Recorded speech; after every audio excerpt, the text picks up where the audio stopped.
Item number 1 महासचिव। माननीय सदस्यगण, भारत जैसे देश की आर्थिक उन्नति मध्यम वर्ग मिडिल क्लास की आकांक्षाओं और उनकी पूर्ति से परिभाषित होती है। मध्यम वर्ग जितने बड़े सपने देखेगा, देश उतने ही ऊंचा उड़ान भरेगा। मेरे सरकार ने मुक्त स्वर से मध्यम वर्ग के योगदान को न केवल स्वीकारा है, बल्कि हर मौके पर उसे सराहा भी है। सरकारी कर्मचारी भी मिडिल क्लास के अहम प्रतिनिधि है। हाल ही में मेरी सरकार ने सरकारी कर्मचारियों के कल्याण के लिए 8वें वेतन आयोग के गठन का निर्णय लिया है। ये निर्णय आने वाले वर्षों में सरकारी कर्मचारियों के वेतन में बड़ी वृद्धि का आधार बनेगा।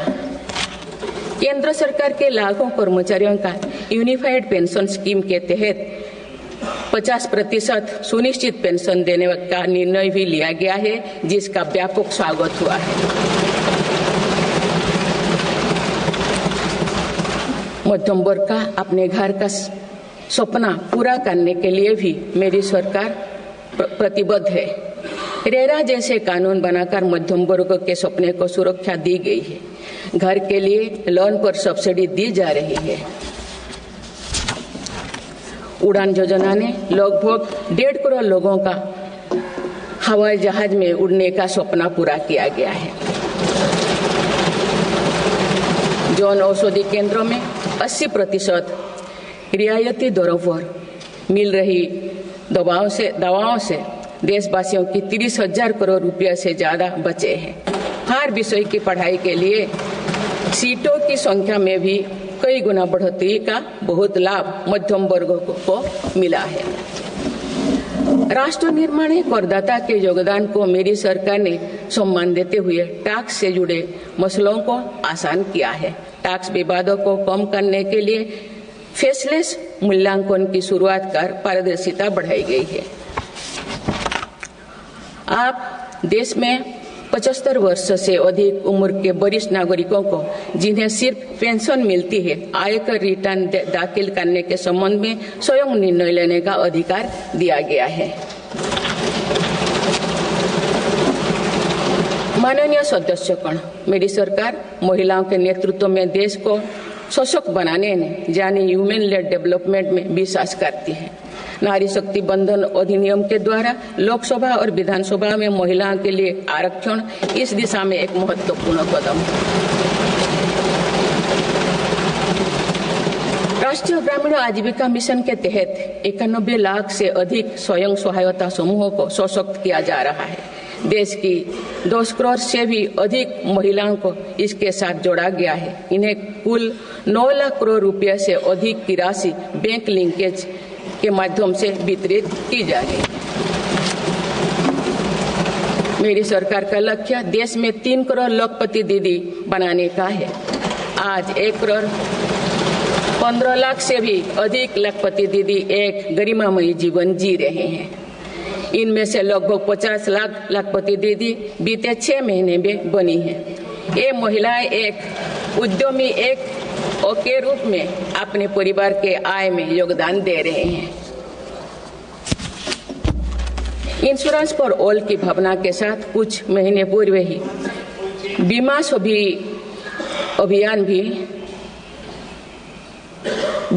अभियान भी शुरू किया गया है। हमारे बैंकिंग और डिजी पेमेंट्स सखियां दूर दराज के इलाकों में लोगों को वित्तीय व्यवस्था से जुड़ने में महत्वपूर्ण भूमिका निभा रहे हैं।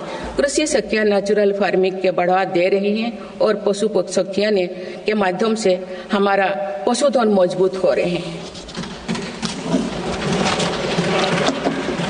ड्रोन दीदी योजना महिलाओं के आर्थिक और तकनीकी सशक्तिकरण का माध्यम बने हैं। ये इस संसद के लिए गौरव का विषय है कि बड़ी संख्या में भारत की बेटियां लड़ाकू विमान उड़ा रही हैं, पुलिस में भर्ती हो रही हैं और कॉरपोरेट कंपनियों का नेतृत्व भी कर रहे हैं। मेरी सरकार के निर्णय के बाद बालिकाओं की भर्ती राष्ट्रीय मिलिट्री स्कूलों में प्रारंभ हो गई है। नेशनल डिफेंस एकेडमी में भी महिला कैडेट्स को भर्ती शुरू की गई है। हमारी बेटियां आज ओलंपिक में मेडल लाकर देश को भी गौरवान्वित कर रही हैं। मैं भारत की संसद के माध्यम से देश की नारी शक्ति को विशेष बधाई देती हूँ। माननीय सदस्यगण, पिछले एक दशक में देश के हर बड़े प्रयास का दायित्व आगे बढ़कर भारत के युवाओं को उठाना पड़ा है। आज हमारा युवा स्टार्टअप स्पोर्ट्स से लेकर स्पेस तक हर फील्ड में देश का नाम रोशन कर रहे हैं। माय भारत पोर्टल के जरिए लाखों युवा राष्ट्र निर्माण के कार्य से जुड़ रहे हैं। पिछले एक दशक में मेक इन इंडिया, आत्मनिर्भर Bharat, startup India, stand up India और डिजिटल इंडिया जैसी पहल ने युवाओं को रोजगार के अनेक अवसर प्रदान किए हैं। पिछले 2 वर्षों में सरकार ने रिकॉर्ड संख्या में 2 लाख स्थायी सरकारी नौकरियां प्रदान की गई।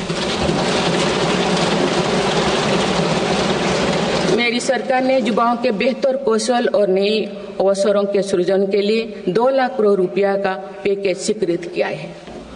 1 करोड़ युवाओं के लिए इंटर्नशिप की व्यवस्था से युवाओं को ग्राउंड पर काम करने का अनुभव प्राप्त होगा।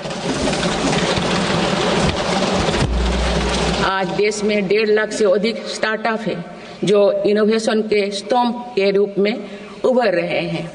1000 करोड़ रुपया की लागत से स्पेस सेक्टर में वेंचर कैपिटल फंड की शुरुआत की गई है। US world future skill index 2025 में भारत विश्व में दूसरे नंबर पर पहुंच गया है। यानी फ्यूचर ऑफ वर्क श्रेणी में एआई और डिजिटल टेक्नोलॉजी अपनाने में भारत दुनिया को रास्ता दिखा रहा है। ग्लोबल इनोवेशन इंडेक्स में भी भारत की रैंकिंग 76 से सुधरकर 39 हो गए हैं। माननीय सदस्यगण, मेरी सरकार राष्ट्रीय शिक्षा नीति के माध्यम से विद्यार्थियों के लिए आधुनिक शिक्षा व्यवस्था तैयार कर रही है। कोई भी शिक्षा से वंचित ना रहे, इसीलिए मातृभाषा में शिक्षा के अवसर दिए जा रहे हैं।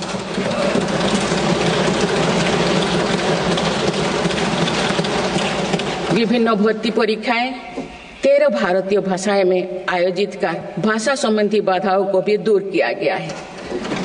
बच्चों में इनोवेशन को बढ़ावा देने के लिए 10,000 से अधिक स्कूलों में अटल टिंकरिंग लैब्स खोली गई है। Ease of doing research